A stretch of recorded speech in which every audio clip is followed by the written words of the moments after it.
Desire feels personal. It feels emotional, spontaneous, instinctive, like something that rises out of your soul, not something shaped by forces outside you. But the truth is far stranger. What we want isn't just biology or personality, it's economics. Desire obeys incentives, responds to scarcity, and bends under the weight of supply and demand just as predictably as any commodity on a market chart. It sounds unsettling, maybe even uncomfortable, but once you see it, you can't unsee it. Because desire, the things we crave, chase, and sacrifice for, doesn't appear out of thin air. It gets engineered, priced, and reinforced. And whether you're buying a new phone, chasing a promotion, falling in love, or dreaming of success, you're planning inside an invisible marketplace, a marketplace where your wants are the currency. Let's break this open. Desire begins with one of the oldest economic forces, scarcity. Humans want what seems rare, difficult, or limited. This is why luxury brands restrict production and why people line up for limited drops. The product itself isn't magically better, it's the scarcity that creates psychological value. When something is harder to get, it feels more meaningful. Even relationships follow this rule.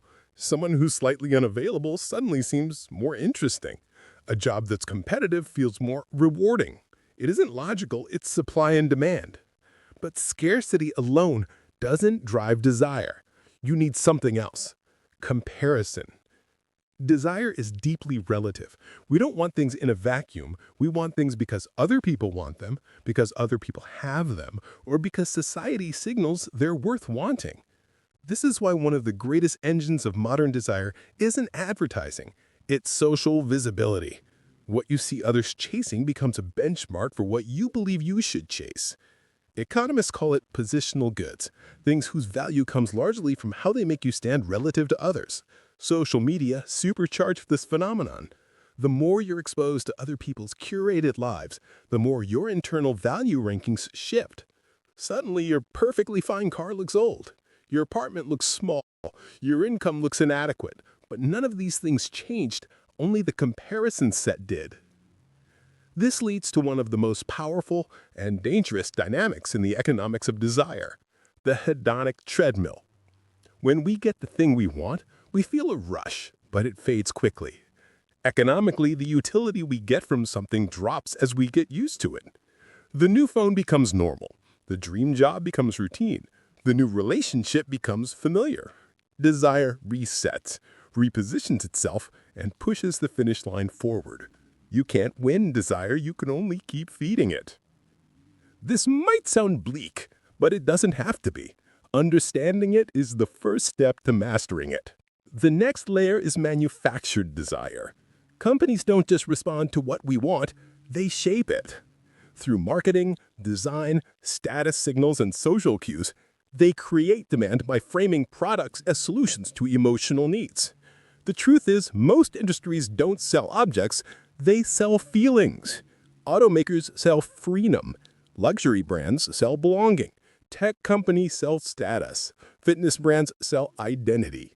And the deeper the emotional attachment, the stronger the pricing power. You'll pay more for the thing that feels like it completes a part of you. But perhaps the most overlooked part of this entire system is the role of identity economics. The idea that we choose things based on who we believe ourselves to be or who we want to become. People don't buy running shoes, they buy the identity of someone who runs. People don't chase wealth, they chase the identity of being successful. People don't pursue relationships, they pursue the identity of being desired. Identity is the ultimate market force. It turns wants into needs. So where does this leave us? If our desires are shaped by scarcity, comparison, manufactured narrative, and identity, is genuine desire even possible? The answer is yes, but only when you understand the system you're operating in. Once you slow down and ask yourself, why do I want this? You begin to see the architecture behind your cravings. Maybe the thing you're chasing isn't really your dream. Maybe it's a marketed aspiration. Maybe the lifestyle you envy isn't even aligned with who you are. It's just what society told you to admire. Maybe what you call passion is just scarcity pressure dressed up as purpose. The economics of desire doesn't exist to manipulate you. It exists because humans are wired to respond to incentives, social signals, and identity. But once you become aware of these forces, desire changes shape. It becomes clearer, sharper, less chaotic.